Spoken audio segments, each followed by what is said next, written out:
Sánchez.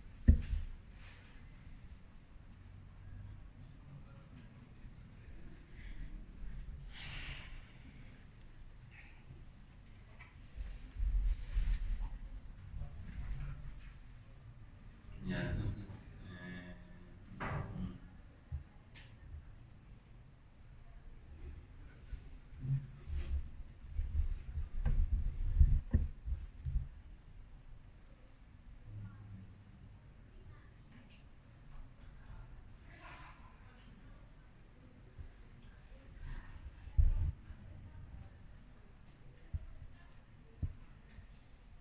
no, mirando. Eso es escondido. ¿Dónde vas a ir?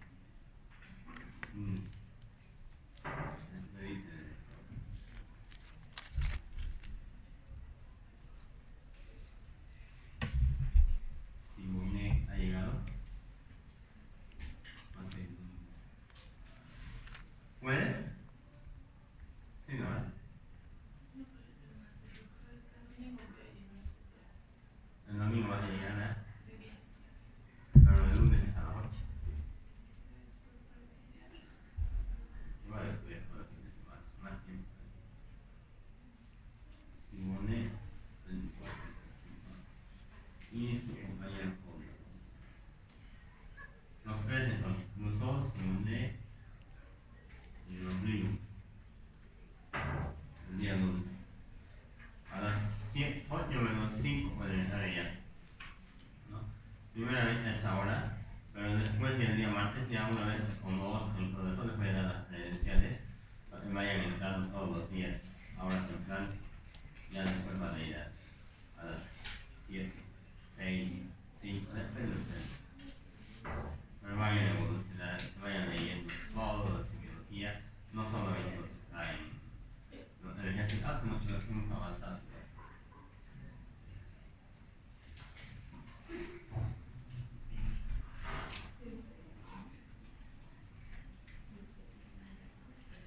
Ya. Para lo que hemos hablado el día de ayer, hemos comenzado los paneles, ¿no? Las uñas, las partes de la uña, la modificación de ese tipo de paneles. En la configuración, por ejemplo, ahí teníamos la ronicia, patología, macronicia, el crecimiento de las uñas, y esto teníamos hablado sobre el examen, y esto también teníamos hablado de las uñas histráticas, que también me pregunta el examen, eso debe referir el tambor, la modificación del ejercicio, ¿no? La modificación de la coloración, que ya hemos mencionado, y muchas de esas modificaciones responden a dos factores: uno, nutricional por desnutrición, y otro, a traumatismos, lo que son los dedos, las manos, las uñas y demás, ¿no? Entonces ahí tienen por ejemplo, nos habla de la onicomicosis, en la cual la uña se vea infectada por lo que son hongos y llegan a tener lo que son atrofias, llegan a tener lo que son lisis, llegan a cambiar de coloración, incluso el olor fétido de la uña, que se debe demostrar. Y habíamos hablado de los síntomas, factores del riesgo, algo más pequeñito, ¿no? Prevención, el diagnóstico y el tratamiento de eso. Hemos hablado de los pelos, ¿no? Ya sea del pelo corporal, de acuerdo al lugar topográfico, el nombre que recibe, ¿no? Hemos hablado de las velocidades no sexuales, la bisexual, masculina, de los factores raciales genéticos y demás que modifican lo que es la velocidad del cuerpo, y algunas alteraciones que se presentan en pacientes que tienen, por ejemplo, infecciones, alteraciones endocrinológicas, medicamentos fuertes que hacen perder el cabello, desnutrición, ¿no? Y habíamos dicho en resumen de cómo se valora. Vamos a ir al tema de la evaluación, cómo se valora lo que es el tema del cuero cabelludo, ¿no? En realidad es eso lo que tenías que hablar al inicio, no era otra cosa, ¿no? Y a valorar eso era ver ciertos aspectos que habíamos hablado, ¿no? 20, ya llegó 20, ni modo. O eres 20.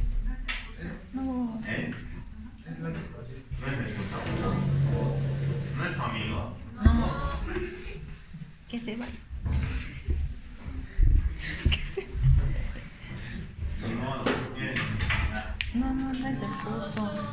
Cuando viene menos de 20 es aumento 2. No, menos 2.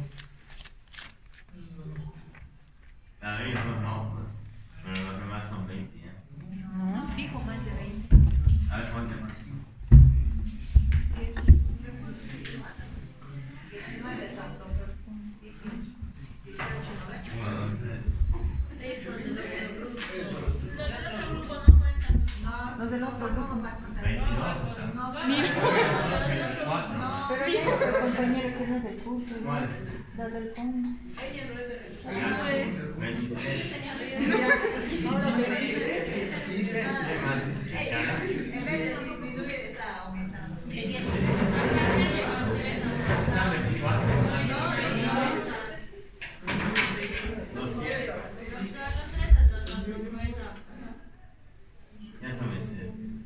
Entonces habíamos hablado de todos estos detalles, ¿no? Ayer, ¿no? Nació, armonía, el tema de los dedos libres, hemos hablado, estas dos preguntas de la vez, voy a hacer seguramente, ¿no? Pues ahora, estas dos preguntas vamos a hacer, el dedo por el temor, habíamos hablado, modificaciones de la superficie, habíamos visto, modificaciones de la coloración, también, ahora el examen es con imágenes, no estas imágenes, voy a sacar otras imágenes, les voy a poner casos clínicos, les voy a sacar varias preguntas de ese caso clínico, van a ser posibles opcionales donde dejan de responder con una sola palabra, para que no estén charlando.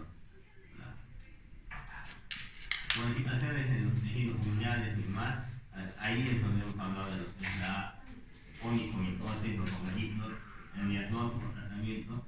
Y hemos empezado con el pelo, como habíamos dicho, el lugar donde está el pelo o el área donde está desarrollándose esa pilosidad. Hemos hablado de la pilosidad no sexual, la bisexual, masculina, que les había dicho, y de algunas alteraciones en el tema del crecimiento del cabello. Pero cuando tengamos un paciente y ustedes vayan a evaluar un paciente normal o internado, por esos lados, por lo menos, mínimamente, pueden aumentar, disminuir algunos otros factores, pero esto es lo que quiero crear, una inspección y una palpación de lo que es el pelo, ¿no? Entonces ahí, primero la luz, por favor.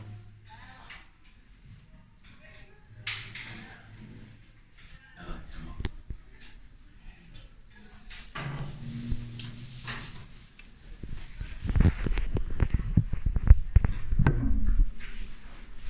Compañero John ¿verdad? ¿Orlando o John? John Orlando. Los dos parecen. Tu compañero Orlando va a describir el cabello de su otro compañero.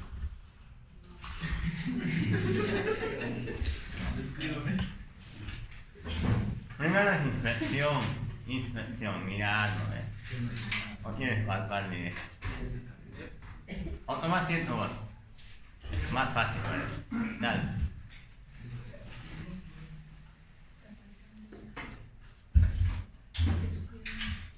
No es cabeza, no es pelo. Solamente el pelo. Primero es la cantidad. ¿Qué cantidad tiene?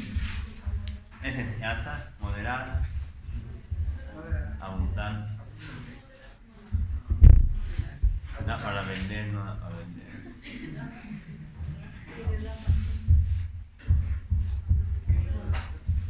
Segundo, la distribución.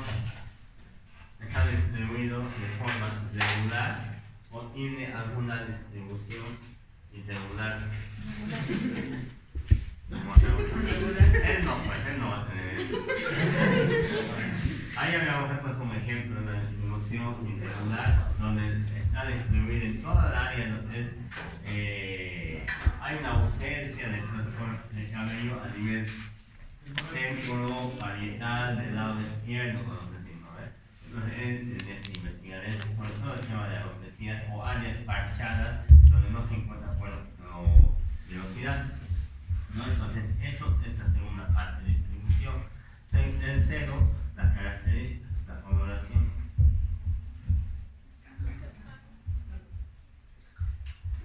¿Qué color es?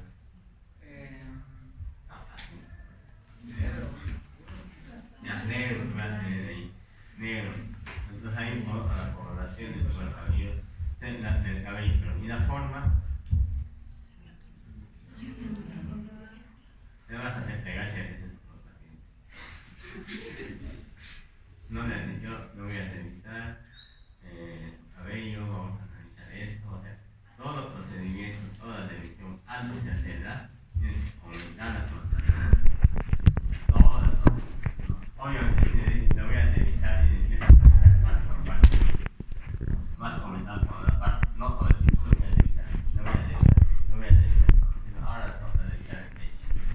Ahora me hago el paso, ahí tienes que hablar antes, ¿no? Porque antes de así por el paciente, entras a la sala y directo, te vas a hacer buscar. La forma.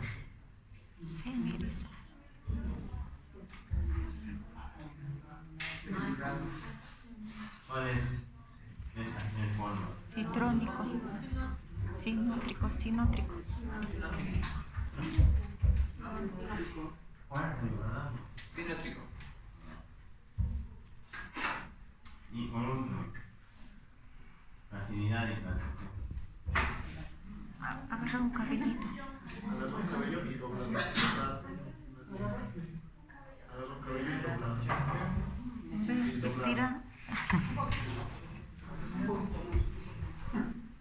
Puedes agarrar partecitas del cuero cabelludo, mejillones ahí, ir jalando, ir viendo la implantación del cabelludo, ¿no? Para ver si están implantados. Porque en muchas comunidades, cuando vas haciendo eso, se sale el cabello y ya no tiene buena implantación. Vamos a agarrar el pedacito, ¿verdad? El pedacito. Y tercero, la facilidad si tiene o no, si es un cabello grande, agarras y lo doblas en dos. Tratas de romper ese cabello, ¿no? Como doblarlo en dos así, y de esa manera ves la facilidad, ¿no? Y el cabello, nada más, en normal, en personas normales, también doblan chanchos, pero en personas con patologías, como cuando vayas a hacer no te digo a lo que sigue, ¿no? Pues ahí vas a tener que describir a lo que sigue, ya no describir la implantación, fragilidad, ya no hay nada, no hay cabello, ¿no? Entonces, para eso es el tema de las prácticas, por ejemplo. Habíamos hablado de las glándulas, de la humedad de la piel mediante las glándulas que son apóstolas, técnicas y demás, y las características patológicas de estas, ¿no? Como una hiperhidrosis, ya sea difusa, circunscrita, gustativa, algunos ejemplos que hayamos tomado, y la hipohidrosis, ya cuando no tienes una sudoración adecuada y mínima sudoración. Habíamos relatado a los pacientes con este ciclo de despliegue, de hidratación de los niños, además de ojos hundidos, de tallo meditable, pero como caso clínico puede servir para los exámenes de ustedes, ¿no? Ciclo de despliegue bucal y demás. Y la hidrosis también habíamos mencionado, la bronquihidrosis, y este otro detalle muy fascinante, ¿no? Y ahora nos tocaba entrar a lo que es circulación colateral, ¿no? ¿A quién se referirá con circulación colateral?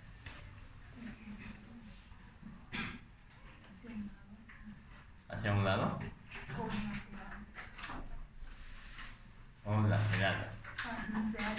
Es relación baja. ¿A qué se refiere con circulación colateral? ¿Qué entiendes tú por circulación colateral? ¿A un lado también? ¿A un lado? ¿Qué entiendes vos? Ya te voy a empezar. Por ejemplo, te van a practicar como esclavos. Es La realidad. uso de retorno venoso, pero no por el punto central. Usa de retorno venoso colateral porque puede ser por trombosis o obstrucción de la vena central o principal. Condori, ¿qué opinas? Ponte a chatear más y ya los compañeros saben lo que se va a estudiar. Condori, ¿cómo es circulación colateral? ¿Tienes para?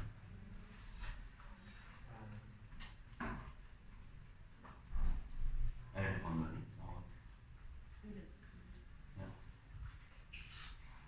Chara. ¿Qué será circulación colateral? ¿Qué entiendes tú? En tus palabras, Simón. Una circulación paralela que está conectada a la principal. Perfecto. Entonces, tus compañeros por lo menos ya han dado a algunas de las ideas en lo que se refiere a lo que es circulación colateral, ¿no? Un ejemplo empezando, clásica, es ¿no? Es una circulación colateral, ¿no? Vamos a ver qué tipo de circulación es, todo eso, pero esa es la circulación colateral. Imagínense que tienen una avenida, ¿no? ¿Quiénes viven por la Jastambo, por esos lados? Yo. ¿Quiénes viven por Azari? ¿Quiénes viven por el cementerio? ¿No? Entonces, imagínense que sus calles principales, avenidas grandes por las que ustedes llegan a esos lugares, ustedes salen y dicen tenemos más tecnología en la UBI, ¿no? Y van a bloquear esas calles, ¿no? Se van a parar ahí adelante, ahí para que no les moleste y todo eso, todos ustedes, ¿no? Se van a parar y bloquean esa calle principal, por ejemplo la Jaime 2 del Estadio Patria, ¿no? Lo bloquean. Los autos, ¿por dónde van a ir? Por las calles aledañas, ¿no? Lo mismo pasa en el tema de la circulación venosa, ¿no? Lo mismo pasa cuando ustedes tienen una obstrucción de una vena grande principal, pasan por las calles o por las venas aledañas. Entonces a eso se refiere cuando hablamos por circulación colateral, ¿no? Simplemente de esta parte, indiferentemente cuál sea la obstrucción, ustedes tienen una circulación colateral. Si yo presiono esta vena, ¿no? Presiono la vena basílica y cefálica, va a haber otras venas internas y externas colaterales que tal vez no trabajan adecuadamente, pero que por ahí también puede ir la circulación sanguínea, ¿no? En el tema de las varices, por ejemplo, ¿no? Cuando tú tienes una varices, hay otra venita por la cual puede ir el flujo sanguíneo, y hay otra más allá, y hay otra más allá, o sea, tienen diferentes caminos para que la sangre llegue a un punto principal. Ese punto principal es el corazón, ¿no? Ahí tiene que llegar, sobre todo llegar a la aurícula derecha. Toda la sangre llega a ese punto. Entonces, ahí tenemos que llegar, ese es nuestro objetivo, de llegar a ese nivel. A eso llamamos circulación colateral, ¿no? Y muchas veces, por ejemplo, si no hablamos de concepto,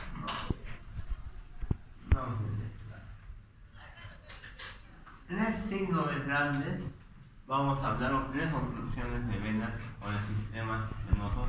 Vamos a hablar para hablar de circulación colateral, ¿no? Nos vamos a referir a la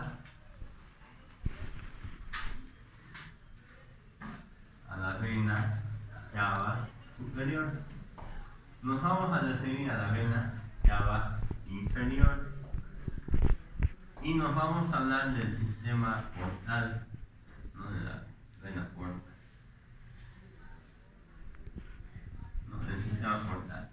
Entonces, cuando estamos hablando de circulación colateral, nos estamos refiriendo a estos tres sistemas grandes.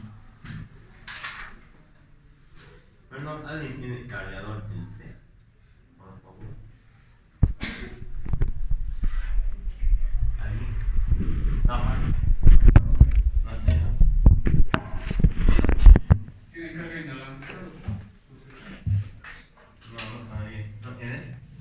Por 2 puntos. Por dos. ¿Dónde es por puntos?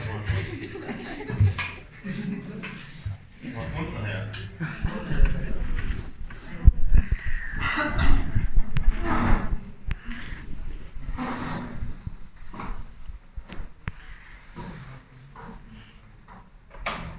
Ya. Entonces, vamos a hablar de estas tres grandes venas, sistemas venosos y demás, cuando hablemos de circulación colateral. El primero que vamos a hablar es de la vena cava superior, ¿no? Mencionaba la anatomía del sistema venoso de la vena cava superior. ¿Dónde empieza? Por ejemplo, la sangre arterial llega hasta la quinta debilidad, ¿no ven?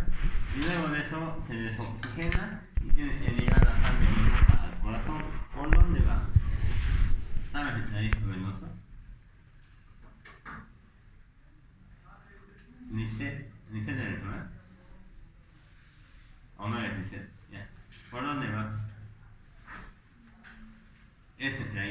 ¿Conoces la anatomía de los dos miembros superiores?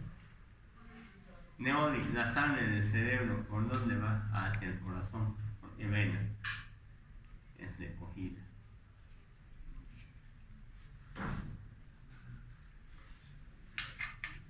No me dirán carótida, polígono de Willis, nada de eso,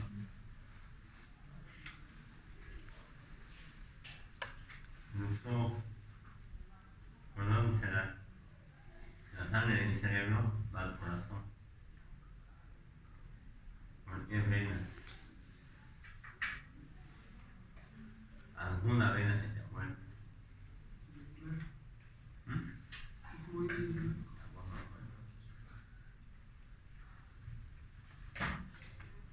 Compañero, perdón. Nada. Para hablar de circulación colateral, es como si yo les dijera, vayan al aeropuerto, al ex aeropuerto Juan Asunduy, y después les pongan una trancadera en un bloqueo al medio de la avenida, en toda la avenida, digamos, ahí. Por donde Valeria es como decir, no sé por dónde voy a ir, no creo que la anatomía sea algo igual a eso. Tienen que conocer el trayecto principal, por dónde quieren recogiendo esta sangre para llegar a tu corazón. Necesitan conocer la anatomía, enseguida vamos a hablar de otra anatomía. Toda esa sangre deconectada, venosa, sin oxigenación, de lo que es el tema de los miembros superiores y de la cabeza, ¿sí? Llega a la vena cava superior, ¿no? Llega a la vena cava superior, ¿no? Y esa vena cava superior, ahí podemos dibujar todo así, ¿no? Y de esa vena cava superior, muchas veces hay que tener cuidado. ¿Por qué? Porque a veces se obstruye, ¿no? Y las principales obstrucciones pueden ser a nivel de mediastino, ¿no? Mediastino. Imagínate que conoces también la anatomía del mediastino. Entonces, las principales obstrucciones suelen darse ahí. ¿Pero por qué se dan tumores? ¿No? Tenemos el linfoma, por ejemplo, ¿no? Tenemos los timomas que van a producir una obstrucción a ese nivel, póngale, ahí. Y van creciendo y obstruyen lo que es la circulación de esa vena cava. Entonces la sangre que viene de los brazos, por ejemplo, de los dos brazos ahí, y de tu cabeza, esa sangre ya no va a poder entrar por ese lugar al corazón, no va a poder retornar. Y al no poder retornar a las 5 síntomas, como están viendo, que son el famoso edema en esplanina, ¿no? Entonces la pregunta del examen será: paciente tiene un edema en esplanina, tiene cianosis, tiene congestión, tiene más, tiene un síndrome de vena cava inferior, superior, corta. Entonces esa será una de las preguntas, por ejemplo, ¿no? Entonces vamos a ir por ese lado. Tiene este edema en esplanina. Es igual a las armaduras romanas, sobre todo, que se ponían así encima y llevaban esa armadura. El edema, o sea, la hinchazón que presenta a ese nivel, es igual. Toda esta zona de la cara, de las manos y esta zona pectoral o tórax superior es la que se va a edematizar, ¿no? Tienen eso. Pero también hay otras características, por ejemplo, como una congestión yugular. Estas venas yugulares, venas, ¿no? Muchos de ustedes confunden la arteria carótida con la vena, ¿no? Entonces, es diferente la vena yugular a la carótida, es una arteria. Hay lo que es cianosis, ¿saben lo que es cianosis? ¿No? Calimonte, ¿qué es cianosis? Calimonte. ¿No saben qué es cianosis? Coloración azulada. Rocío, ¿qué es cianosis? Ya pues, no me están leyendo. Condorio otra vez, ¿qué es cianosis? ¿Qué será cianosis, Rafa? Cianosis, ¿qué es? Hemos hablado anteayer de la fase cianótica, donde el paciente se vuelve azul. Entonces, esa coloración azul de la piel y de las mucosas es la cianosis, ¿no? Y esas cosas pienso que son muy obvias, ¿no? Para ustedes. Entonces no trato de cortar demasiado. Quiere decir que le está faltando mucho más de lo que pensaba por demás, ¿no? No puede no conocer la cianosis. Entonces además tienen edema facial, se hincha la cara. Tienen vértigo, que son como mareos. Tienen acúfenos y tienen tinnitus, ¿no? Sonidos en los oídos que va a presentar el paciente. Luego vamos a hablar de eso cuando lleguemos al tema de oído, pero tienen estos síntomas el paciente. Muchas veces este tipo de pacientes no solo tiene eso. Recuerden que la sangre no está pudiendo pasar y a veces se congestiona tanto eso que a nivel del cerebro también produce un edema cerebral, ¿no? Y a nivel del sistema nervioso central y el paciente empieza con cefalea, confusión, empieza a tener hipotimias, crisis convulsivas y hasta puede llegar a fallecer. Por eso este síndrome de vena cava superior es una urgencia, porque tienes que ir a quitar esto, no con una cirugía probablemente, pero sí tienes que ir a reducir el tamaño de esa lesión, ¿no? Como después de que uno de los síntomas más relacionados en relación a eso, ¿no? Este es la vena cava superior que habíamos hablado, que llega lo que es la circulación de la cabeza y de los miembros superiores. Y este es el famoso edema intravena, que aparece en esta zona, ¿no?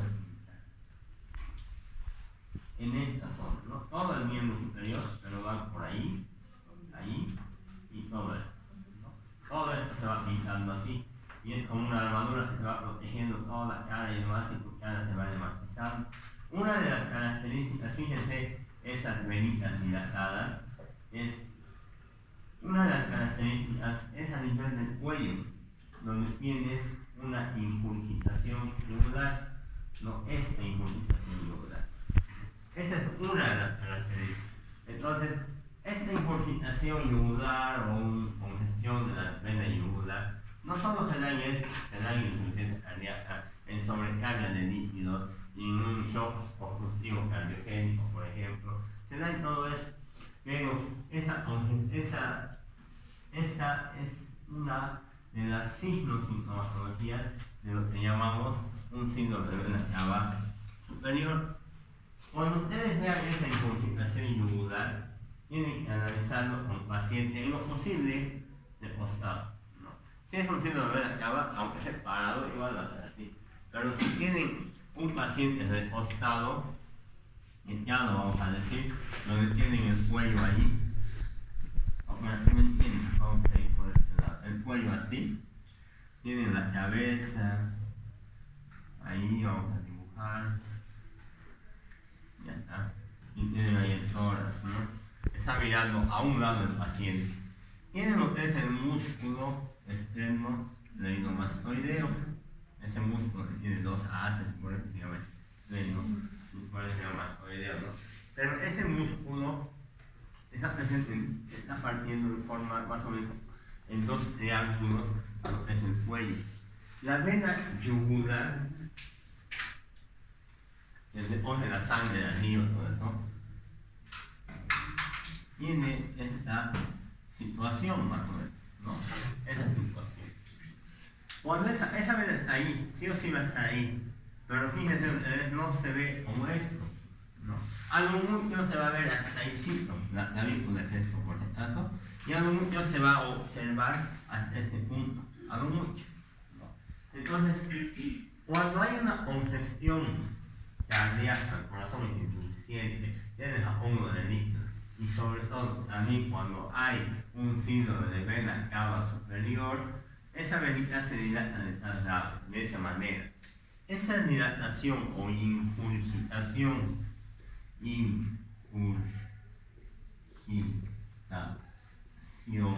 yugular, esa venita o esa ingurgitación yugular tiene diferentes grados. Hay dos formas de determinarla. Una es en 4 grados. El primer grado es cuando está así dilatado, pero solamente pasa esa clavícula hasta ahí, por ejemplo, y no llega al músculo externo glenomastoideo. Ese es un grado 1 de ingurgitación yugular. Si esa ingurgitación yugular llegaría al borde posterior del músculo externo esternocleidomastoideo, es un grado 2. Si esa incurgitación yugular llegaría al borde anterior del esternocleidomastoideo, es un grado 3. Y si esa incurgitación yugular llegaría a este nivel maxilar o lo sobrepasa, es un grado 4. Esos son los 4 grados de incurgitación yugular en el paciente. Cuando ustedes han llevado fisiopatología o fisiología, una insuficiencia cardíaca, han hablado de los criterios de Framingham, mayores y menores. ¿Por qué decimos eso? Porque la otra vez vino la abuelita, aparentemente sanita, y le digo a los alumnos, tiene incurgitación, quizás con una fibrilación, a ver, oíle bien y todo eso, y tenía la incurgitación, y yo le digo, ¿en qué grado está? Y no sabía. Bueno, aquí está la explicación, es el 2 grados. Segundo, le digo, será una insuficiencia cardíaca, tiene edemas en miembros inferiores, despierta a la medianoche tosiendo con falta de aire, y tiene incurgitación, será una insuficiencia cardíaca. Y no se conocía cómo se diagnostica una insuficiencia cardíaca. Y muchas veces hacemos uso de estos criterios de Framingham, por ejemplo, para que vayan ustedes determinando criterios mayores y criterios menores. Y la abuelita tenía pues una incurgitación yugular y es parte de los criterios de Framingham. Tenía edemas y tenía cardiomegalia en la radiografía. Entonces, es importante conocer no solo para el síndrome de vena cava, sino para determinar otras alteraciones cardiovasculares. Esa es la clasificación. Hay otras clasificaciones que determinan que llegan hasta el borde superior, borde posterior, llegan hasta el maxilar inferior y 4, es decir, cuando pasa hasta arriba, ¿no? El tema de la incurgitación yugular. Pero manejen esta clasificación de la incurgitación yugular.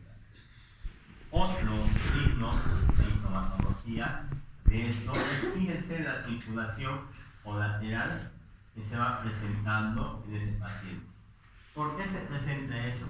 Está tapado esta vía, no hay paso por esa vía. ¿Qué va a hacer? Por la circulación superficial va a tratar de bajar e ir a otro lugar. ¿Ese otro lugar cuál será?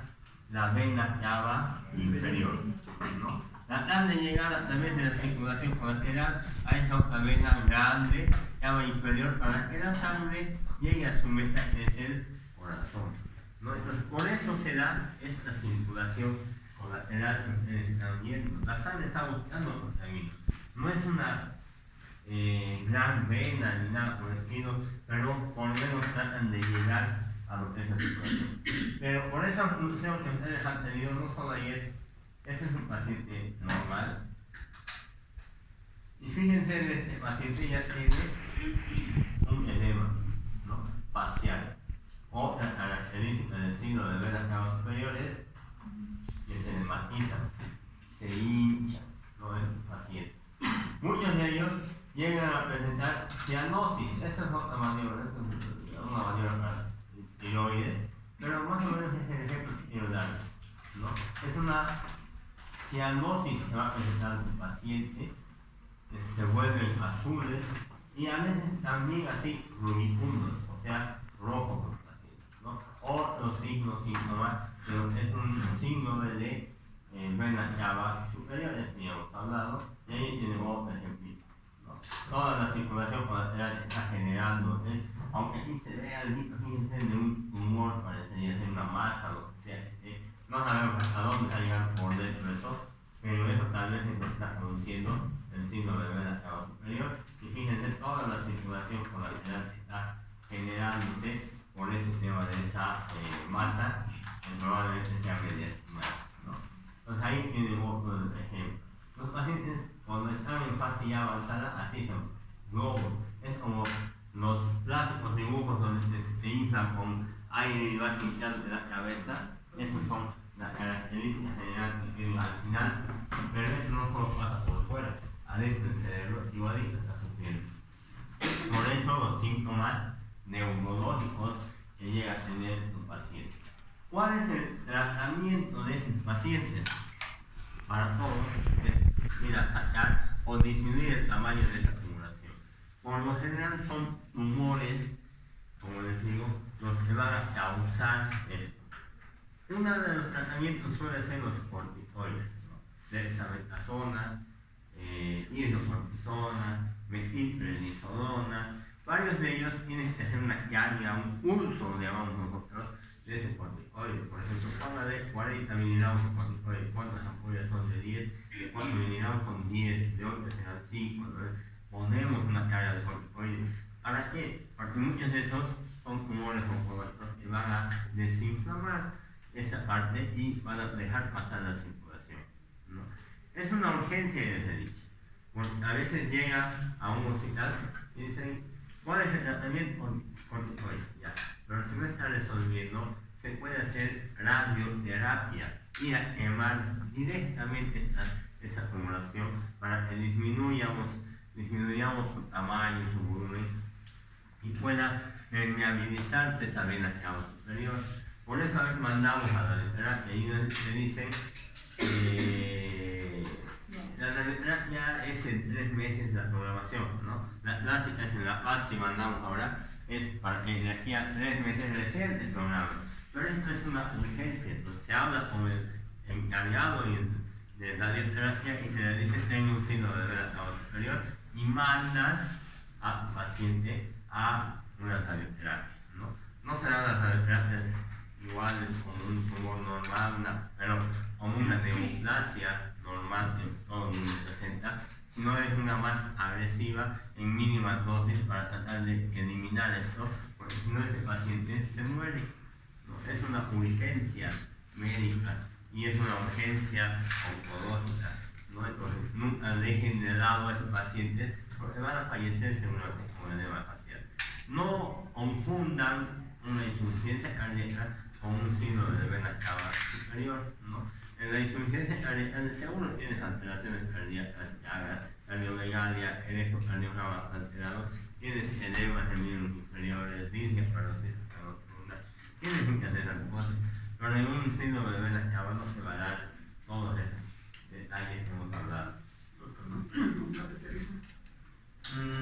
A veces usan cuando se trata de una trombosis, por ejemplo, ¿no? Que puede ser un coágulo muy importante, pero por lo general no resulta, ¿no? Cirugía imposible hacer en ese momento es vascular, es real, tal vez en el tema de Europa sí lo pueden hacer, pero aquí por lo menos es la desgracia, porque son tumores, y muchas veces los tumores no tienen que enfocarlos, ¿no? Tienen que hacer tratamiento de acuerdo a las guías, quimioterapia, radioterapia, pero en este caso es la radioterapia que más se da. El otro sistema venoso es el sistema portal, ¿no? De la porta. Yo creo que manejamos eso también, ¿no? El sistema portal, ¿no? Ese sistema portal, recuerden, ahora ya no vamos a ir hacia ese lado, a ver aquí vamos a poner.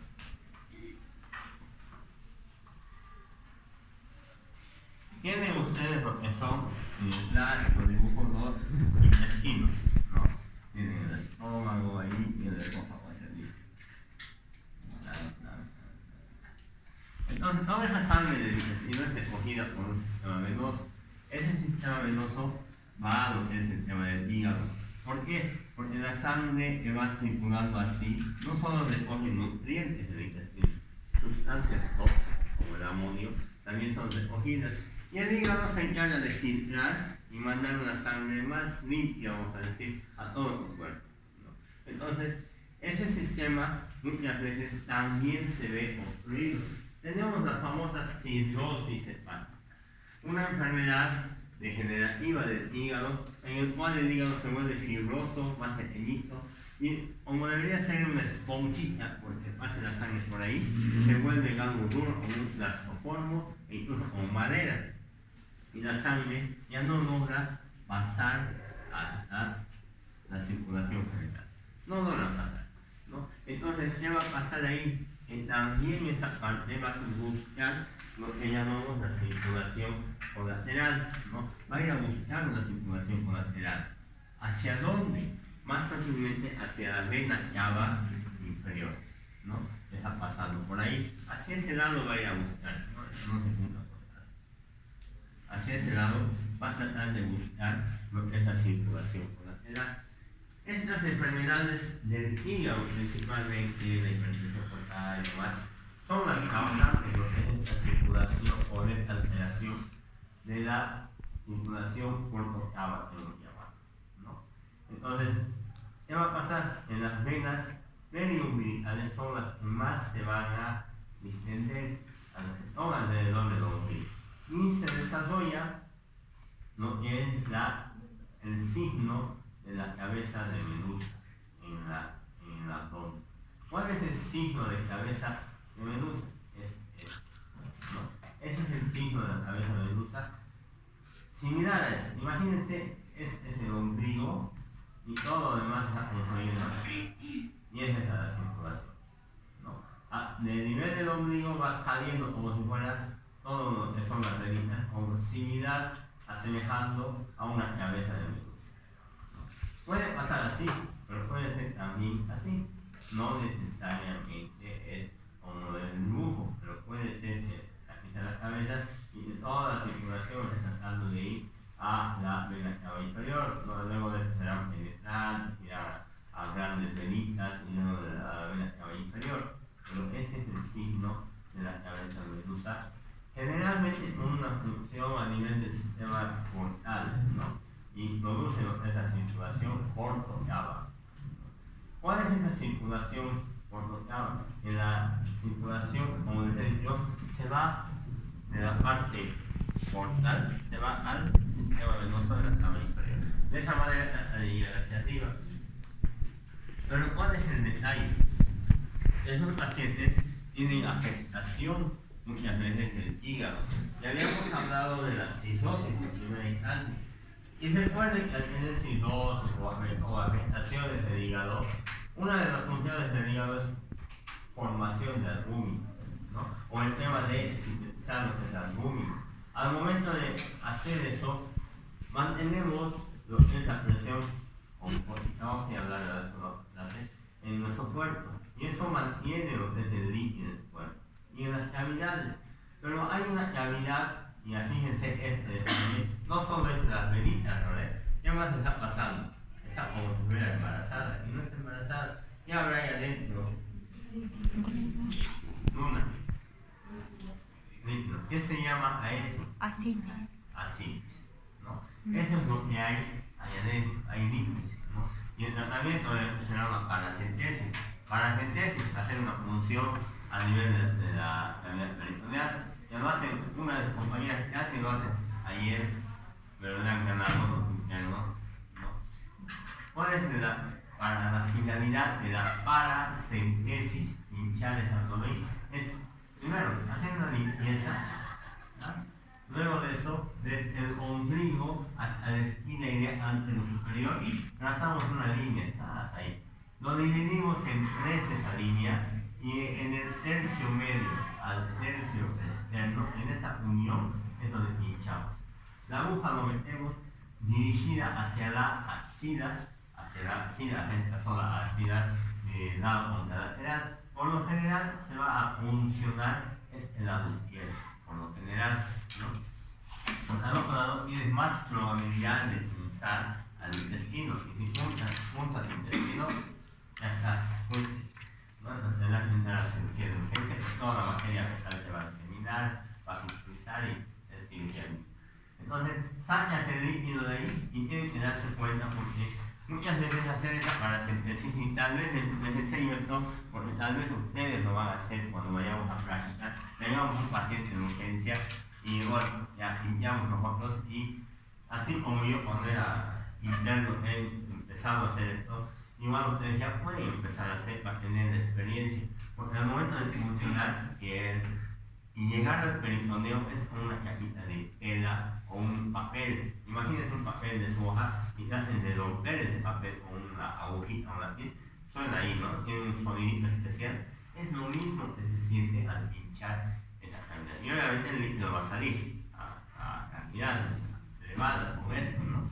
Entonces, eso acuérdense para el momento en que yo les diga hagan la función, ¿no? de esa paracentesis, y yo les voy a guiar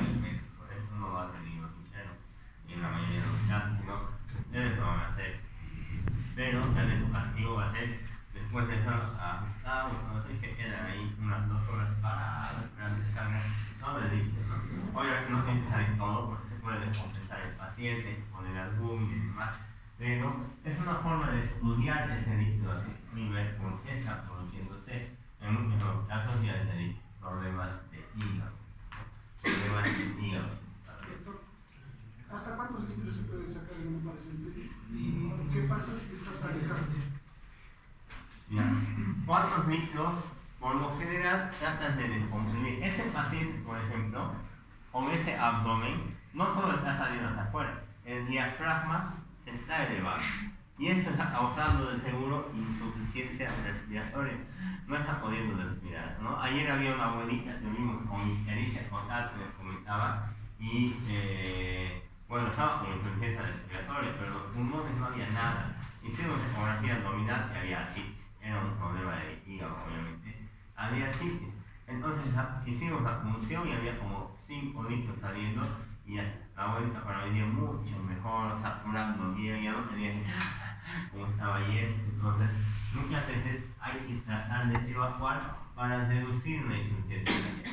Se dice que no hay que sacar en la totalidad de esos litros. No hay un valor exacto, van a dar diferentes parámetros, valores que no, pero tienes que tener cuidado al reducir esa presión intraabdominal de forma brusca. Por lo general, pinchas y dejas una granulita y esa es bloqueando, ¿no? Y si sale muy rápido, vas cerrando y vuelves de un rato y vuelves a abrir. La idea es no descomprimir de forma brusca, ¿no? Lo máximo, por ejemplo, si hubiera sacado así 20 litros, un paciente de Camargo, estaba con cirrosis, ya les había contado, y ya estaba totalmente designado a su enfermedad, y muchas veces seguía tomando por el alcohol, estaba con cirrosis, y se internaba por ejemplo así, y eran 2 baldes, ¿no? Ahí sufrió el interno, porque incluso yo dejé y me fui a comer y todo eso, y sacaron baldes, y me dijeron, ¿cuánto había salido? Al día siguiente, 2 baldes enteros, ¿no? Entonces, más o menos unos 20 litros había salido de ahí, porque era bastante, pero todo el día íbamos sacando, íbamos controlando la hemodinamia, que no haya problemas de descompresión brusca, íbamos poniendo de albúmina para que no se vuelva a llenar inmediatamente, ¿no? Y mañana vamos a hablar de otro tema de presiones oncóticas y demás. Y cuando está cavitado quiere decir que tiene paredes.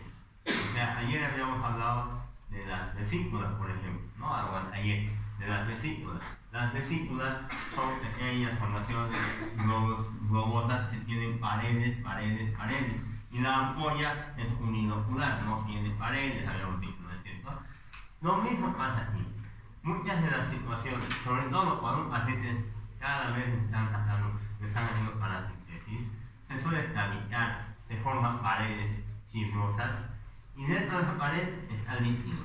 Pero más allá, en otra pared, en otro cuarto, está también líquido. Entonces, ahí tienes que guiarte por ecografía. Ahora, se usan lo que son las ecografías y vas guiando de modo que hay más líquido, pinchas ahí, ¿no? Luego, otra vez a la ecografía, ahí hay otros grandes y, o sea, vas dirigiendo hacia ese lado, ¿no? Entonces, en las cavitadas se hace eso. Pero si son demasiados cavitados, no tiene sentido pinchar. Hay que buscar otras formas y ver la causa de esa microvasícula que está formando, de esa citis que está formando, ¿no? Entonces ahí tienen un ejemplo, les había dado otro ejemplo ahí. Esta es una citis, ¿no?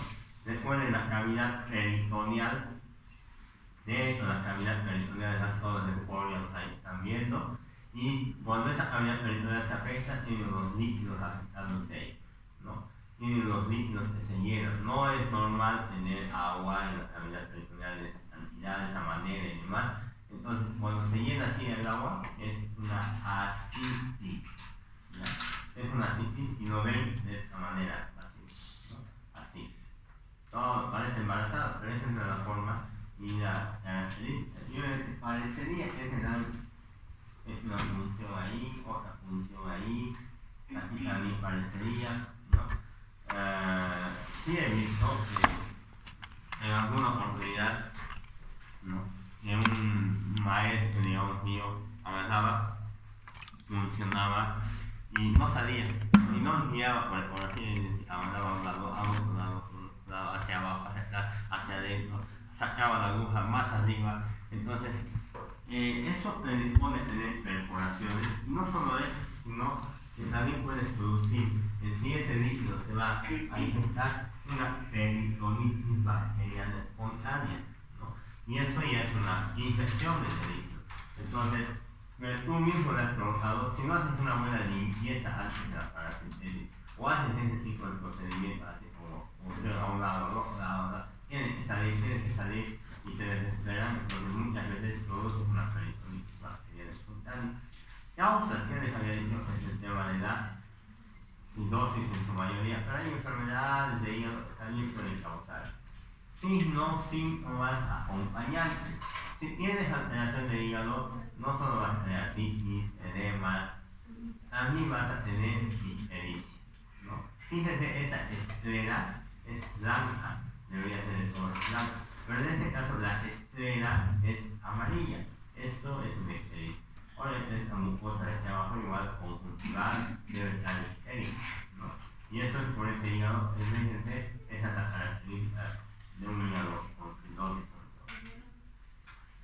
Síndrome, el último, de vena cava inferior, ¿no? Ese síndrome de vena cava inferior tiene ya la etiología de que se va obstruyendo a este nivel, no más arriba o más abajo, pero se va obstruyendo a ese nivel de la vena cava, ¿no?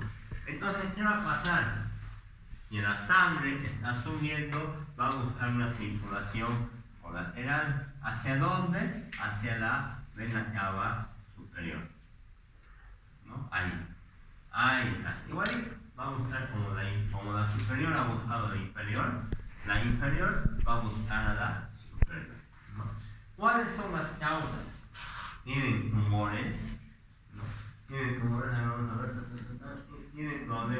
también, vamos a decir, pero tienen también el detalle de trombosis. Así como los coágulos trombos se van formando en los miembros inferiores, puede aparecer un trombo en la vena cava inferior del tamaño importante, de las características similares a cualquier trombosis, y eso obstruye la subida de sangre hacia el corazón.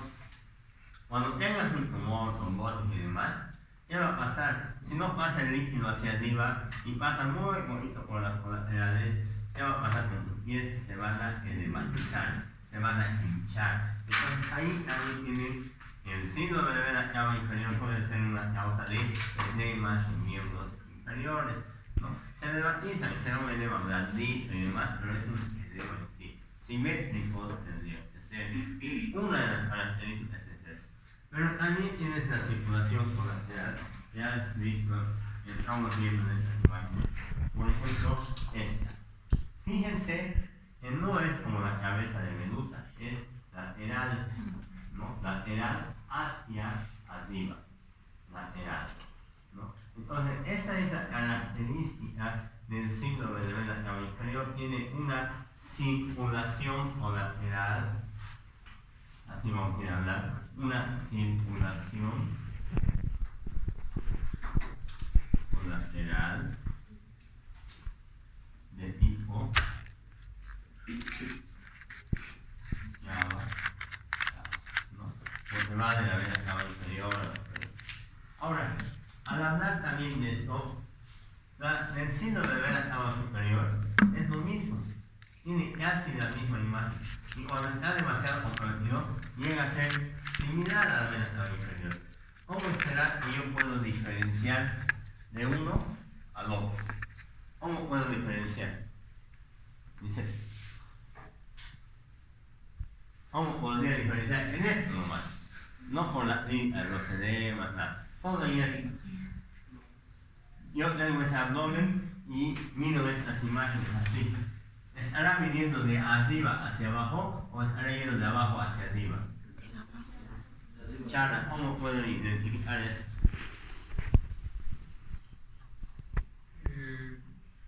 Tendría que verse desde si es de abajo hacia arriba o de arriba hacia abajo, por donde se va notando más.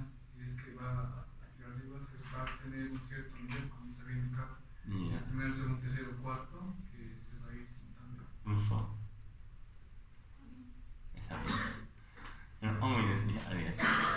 ha dado la idea, pero no todavía. Tendríamos que ver la anatomía de las venas para ver si hay obstrucción en la vena cava superior, va a haber. Pero así, simple examen físico. Palpación. ¿Qué vas a hacer en la palpación? ¿Vas a palpar así? Hay una maniobra presionando el tercio superior y el tercio inferior de las venas. Lo que ha dicho su compañero es joder. Mencionan con un dedo a este nivel, mencionan con otro dedo a este nivel y van haciendo esto. Así, para que la sangre desaparezca en un trayecto largo. Sueltan los dos al mismo tiempo y tratan de ver si la sangre sube o la sangre baja, ¿no? Entonces, esa es una forma, en la literatura, de determinar si es circulación de la superior a la inferior o de la inferior a la superior, ¿no? Aunque la clínica edema también los inferiores será pues síndrome de la cava inferior, y si es un edema en miembros superiores será síndrome de la cava superior. La clínica te ayuda, ¿no? Te ayuda con todos los síntomas que hemos hablado, te va ayudando, pero es una forma de ver una circulación corporal. Una pregunta que me hicieron, ¿puede haber en los dos? Sí. Nunca he visto, no dice la literatura, ¿qué tal si aparece un tumor y si es un maligno y el paciente tiene tendencia a la trombosis y forma un trombo ahí abajo? Puede ser, ¿no? Después el tema de la medicina no está tan delimitada y cuando van a práctica tratan de decir, en el libro decía esto, en el libro sí, hay muchas del libro que tiene razón por el paciente, pero esto de dónde ha aparecido y eso por qué tiene el paciente, no dice en el libro. Entonces hay mucha medicina que no tiene mucha relación con lo que hablamos, o sea, es algo más añadido. No describe, por ejemplo, en el libro ambos puede haber o los tres sistemas pueden afectarse, pero hay que tener en cuenta que sí, algunas veces en los libros, los oncólogos cuando llegan a Sucre, España han llegado, de Argentina han llegado, de Cuba han llegado, otro de Venezuela, otro de Brasil, o sea, de varios lugares, siempre se sorprenden con el tema de Bolivia, porque les aparece un paciente que tiene un cáncer, luego en un mes aparece con otro cáncer, ya están tratando los dos. Luego de un tiempo desaparece otro cáncer. Muchos piensan que se han equivocado y que está mal el tema del laboratorio, envían a la Paz a Salud y son tres diferentes cánceres, ¿no? En uno aparece, ¿no? Entonces, prácticamente tienen que tratar los tres en lo posible y eso no hay en los libros que dicen ellos. Son reportes de casos muy raros, ¿no? Entonces no hay esa parte de los libros. Ejemplo, ¿no? Actualmente ya han hecho el CEDES no ha publicado, no debe saber en la noticia, pero en Tarija han dicho que han aparecido cáncer de próstata en menores de edad, cáncer de mama y de cervix en menores de edad. Ya había de cervix en una pacientita de 13 años, 14 años cumplió y falleció, ¿no? ¿Cómo se transmitía generalmente? Habíamos dicho por el papiloma, ¿no? El virus del papiloma humano y demás. Ese era el causante principal, pero una niña, porque tendría que saber que haya sido abusada, que ve historial, pero si es una niña que nunca ha tenido relaciones sexuales, ¿qué ha pasado ahí, no? En ese caso, nosotros empezamos a leer y estudiar, y sí había casos donde genéticamente ya se transmitía de la mamá a la hija, ¿no? Entonces ya aparecía, pero aparecer en varias personas no era lo común, o sea, en muchas personas no. Y más peor, si tu mamá no tiene cáncer, su hija sí, ni su abuelita, nadie. Hay algún factor que tal vez en la hija sería lindo para ir para los oncólogos, para que vayan a estudiar. Un factor de riesgo que debe estar causando esto a los menores de edad que no había, ¿no? No había. Y si es verdad, con las noticias que han dado y todo eso, habría que sacar los datos estadísticos de sedes.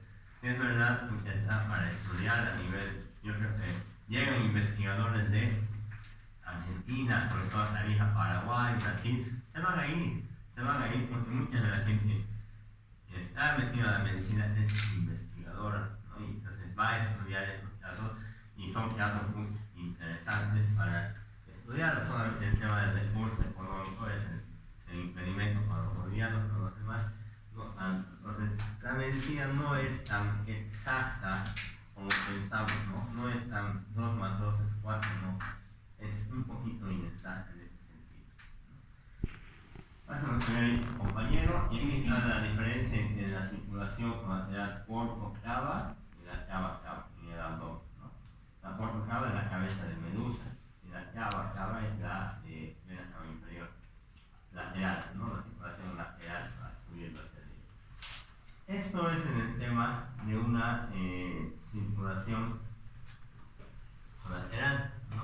Y eso es lo que vamos a ir hablando, lo que van a ir viendo ustedes, porque ahí hay varios pacientes, ¿no? Van a ir y van a ver circulación colateral. Siempre hay un pacientito por lo menos, que tiene circulación colateral, ya sea por ascitis, otra vez por tumores. Hace tiempo llegaban los de síndrome de cama superior y yo veía y era una urgencia, tenés que moverte al tiro así.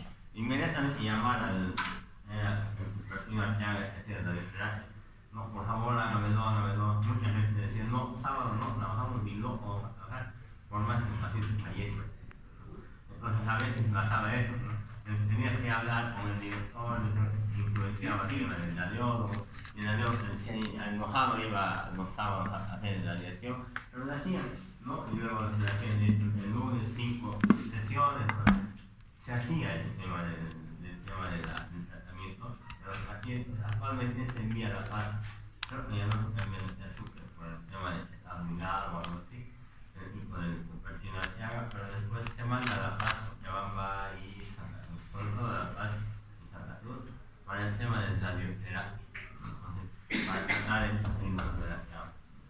Todos estos tienen que buscar lo que son los factores que están desencadenando. Muy difícil tratar directamente el signo de la cama. Muy difícil directamente decir, o esto no. Hay algo que está produciendo esto, ¿no? Entonces tienen que apuntar hacia ese lado. ¿Alguna pregunta ahí? Doctor, el sistema portal que causa ¿por qué razón causa las varices? Es igual que como ¿cómo te explico? Primero hay problemas hepáticos por lo general, ¿no? Uno. El otro detalle es similar al tema de la desconexión de sangre del intestino, entonces es como las piedritas, no generan la vena inferior más afectada, pero tienden a producir dilatación de tu vena. No hay problemas que son alcohólicos, el tema de problemas de cirrosis y todos los detalles en los cuales sí te afecta, y es por el tema del hígado. Toda la sangre que debería ir también del esófago no va a pasar al tema del hígado. Entonces también el sistema venoso llega a dilatarse, pero hay que se las causas también pueden ¿no? Esfuerzo, por ejemplo, estar vomitando, también puede dilatar las heridas, hay síndromes de varias enfermedades de diferente índole o etología que pueden dilatar las heridas también. Son muchas causas. ¿Alguna pregunta?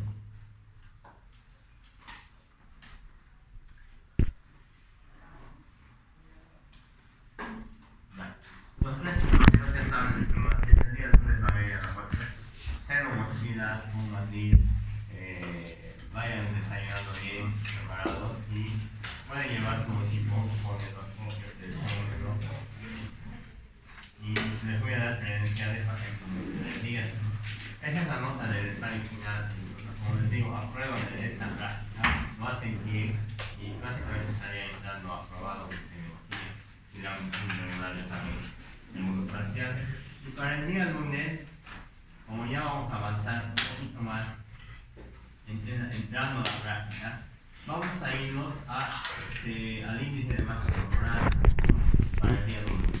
Entonces ahí van a empezar a leer todo lo que es peso talla. Van a traer, por favor, o voy a traer una balanza y vamos a controlar lo que es el peso. Vamos a hablar de las obesidades y vamos a hablar de las desnutriciones, vamos a hablar de las tallas altas, bajas y demás, de todos esos aspectos. Entonces, además de eso, vamos a tener la medición del perímetro abdominal, ¿no? Ese perímetro abdominal lo vamos a tener y por eso necesitamos winchas, todos van a traer cintas métricas. Y vamos a hablar de esto, ¿no? Ustedes ya conocen, creo que lo han avanzado, de ese curva de crecimiento, de ese carnecito de crecimiento lo vamos a hacer pasar un poquito. Y vamos a detectarlo, a saber llenar todos esos minutos. Vamos a hablar de lo que es el hábito constitucional, ¿no? De los pacientes normolinos, longilíneos, plurilinneos. Esa es otra característica del examen, y lo que me había olvidado poner en el examen general, examen físico general, el hábito constitucional, ¿ya? Entonces, eso